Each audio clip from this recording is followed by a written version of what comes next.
Dire il faut partir à 20 bornes de Rennes, eh ben, trouvez-moi 30 hectares à 20 bornes de Rennes qui ne soient pas de la terre agricole pour y mettre le club, ça n'existe pas.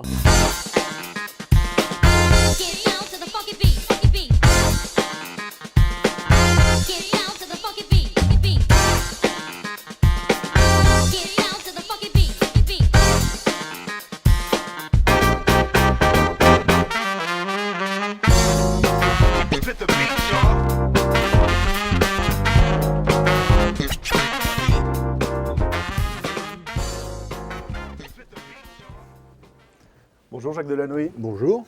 Alors on est très heureux de vous accueillir sur le plateau de 600 secondes. Merci. Cash. Merci. Vous êtes le président du conseil d'administration du Stade Rennais Football Club, les fameux rouges et noirs. Un club qui s'est métamorphosé ces dernières années pour rejoindre les premières places de l'élite désormais.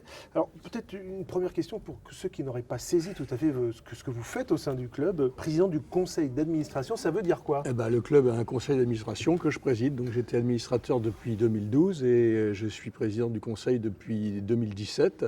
Et donc je suis en charge de l'institution et il y a un président délégué exécutif qui s'appelle Nicolas Olvec qui lui s'occupe de la gestion opérationnelle du stade au quotidien, ce qui n'est pas mon rôle. Vous êtes un grand fan du club depuis votre plus jeune âge, depuis toujours.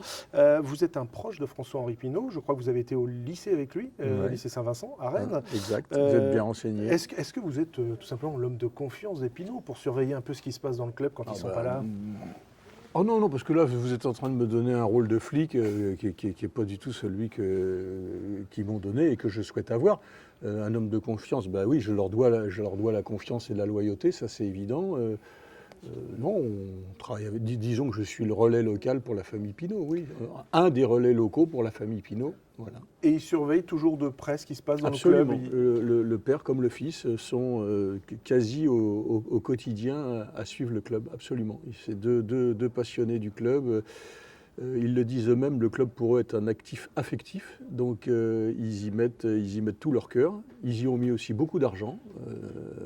Voilà, et je redis ce que je passe mon temps à dire, mais que tout le monde maintenant commence à se rendre compte, c'est que le fait d'avoir le club aux mains des Pinault est une chance absolue pour Rennes, du fait qu'ils sont évidemment une famille milliardaire, mais surtout que ce sont une famille rennaise et du coin, c'est-à-dire que ce n'est pas un milliardaire comme un milliardaire russe qui prend Chelsea et qui s'intéresse d'un seul coup à un club qu'il ne connaît pas, etc. Eux, ils ont une vraie relation amoureuse avec le club. Ce qui met un coup de pression sans doute supplémentaire. Bien sûr, mais c'est très bien.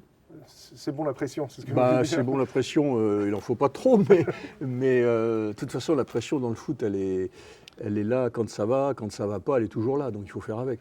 Jacques Delanoë, on se connaît un petit peu, vous êtes un homme de fidélité, un homme qui a les pieds sur terre, de valeurs qui sont à l'opposé du football professionnel.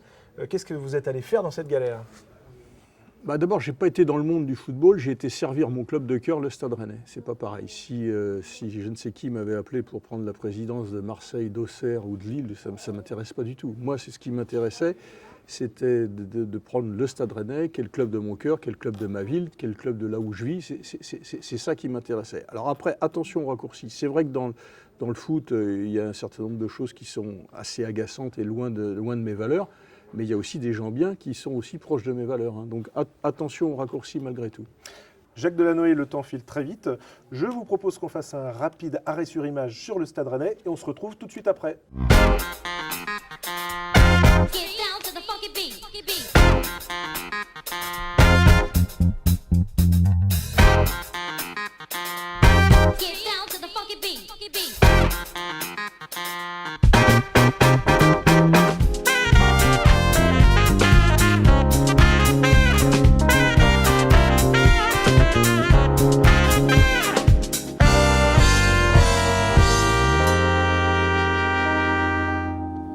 Jacques Delanoë, en tant que fan depuis toujours du Stade Rennais, vous devez boire du petit lait, enfin du lait Ribot bien sûr, en voyant les performances des Rouges et Noirs. Avec de la galette saucisse. Évidemment. Ouais.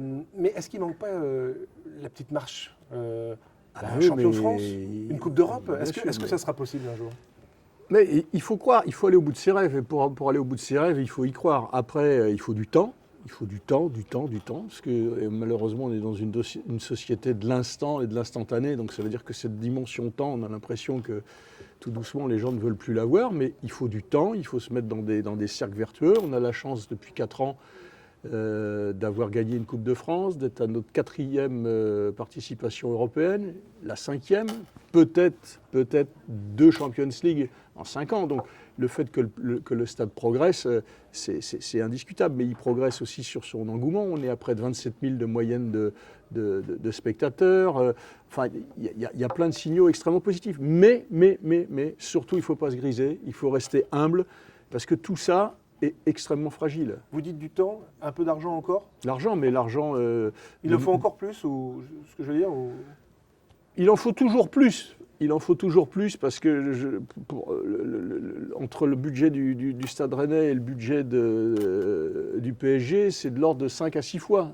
Donc vous voyez ce que ça veut dire. Mais Dieu merci, l'argent ne fait pas tout. Dieu merci. Et aujourd'hui, on a un bon exemple entre le Stade Rennais et le PSG, où d'un côté vous avez des stars accumulées en millefeuille, et de l'autre côté une équipe qui a des très très très bons joueurs, mais pas des stars au sens parisien du terme. Et en fait, nous, on s'impose par quoi aujourd'hui ? On s'impose par notre jeu collectif. Et je rappelle que le foot est un sport co, donc ça me réjouit. Alors le Stade Rennais est un acteur économique important pour Rennes, qui déchaîne aussi... C'est bien de le dire et de le redire. Qui déchaîne aussi les passions, et y compris quand il s'agit d'agrandir votre centre d'entraînement à la Piverdière. On sait qu'il y a un souci en ce moment, ça génère des crispations avec les écologistes, peut-être un peu avec la ville. On sait qu'il y avait une étude qui avait été réalisée pour déménager peut-être le centre d'entraînement même à Liffré, en dehors de Rennes. On en est où, et est-ce que le Stade Rennais va rester à Rennes ? Alors d'abord, on va rester à Rennes. Madame Appéré souhaite profondément qu'on reste à la Piverdière, donc on travaille avec elle plutôt en bonne intelligence pour justement rester à la Piverdière. Je pense que chacun va faire des concessions et j'ai bon espoir qu'on trouve une solution. Mais après dire il faut partir à 20 bornes de Rennes, trouvez-moi 30 hectares à 20 bornes de Rennes qui ne soient pas de la terre agricole pour y mettre le club, ça n'existe pas. Donc on n'est pas là-dedans. Mais non, je pense qu'on s'oriente vers la Piverdière. C'est même pas qu'on s'y oriente, c'est le départ de la base du truc. Après, le club grandit. Le club, nos infrastructures, non pas le stade, mais à la Piverdière, ont beaucoup vieilli. Notre centre de formation a beaucoup vieilli. Le centre de formation est un actif extrêmement important pour le club. Ça veut dire que quand les parents et les jeunes viennent visiter le centre de formation, il faut qu'ils aient un endroit qui soit, entre guillemets, sexy.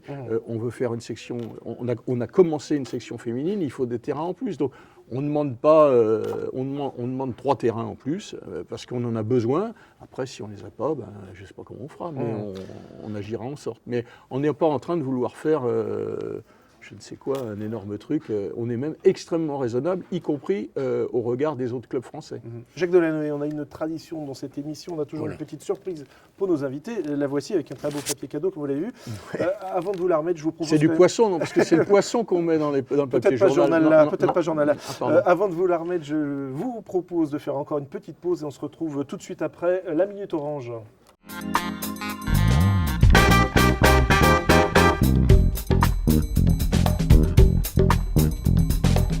Orange accompagne depuis plus de 20 ans le monde du football.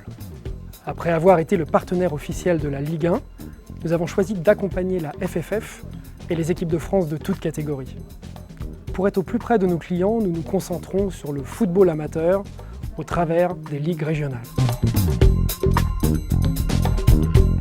Au niveau régional, nous accompagnons les jeunes footballeurs dès 13 ans en leur proposant, au travers de la pratique du football, une sensibilisation sur les bons usages du numérique.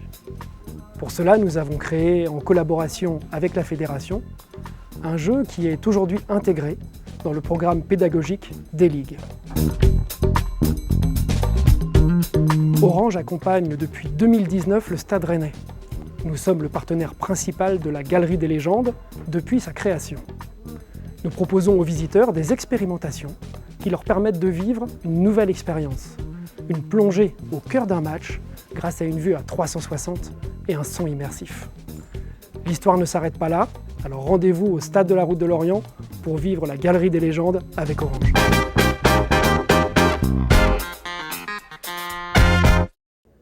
Retour retour sur le plateau de 600 secondes cash et Jacques Delanoë, voici donc votre cadeau, je vous laisse l'ouvrir. Allons-y. Ça ressemble bien à un bouquin, ça. Ou alors...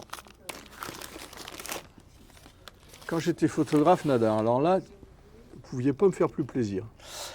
Alors, pour ceux qui... Vous ne pouviez pas me faire plus plaisir. Alors, quand j'étais photographe, je l'ai en original, mais ça me fait plaisir de l'avoir comme ça. Merci beaucoup. Ben, je vous en prie, il s'agit donc, on va quand même expliquer, d'un personnage méconnu, mais qui vous tient à cœur. Méconnu, non, il est du grand public, on va dire. C'est Nadar Ouais. qui était...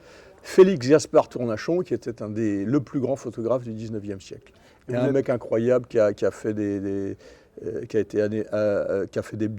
voyages en ballon, qui a fait des tas de trucs. Et vous êtes un grand fan, vous êtes collectionneur de daguerreotypes également.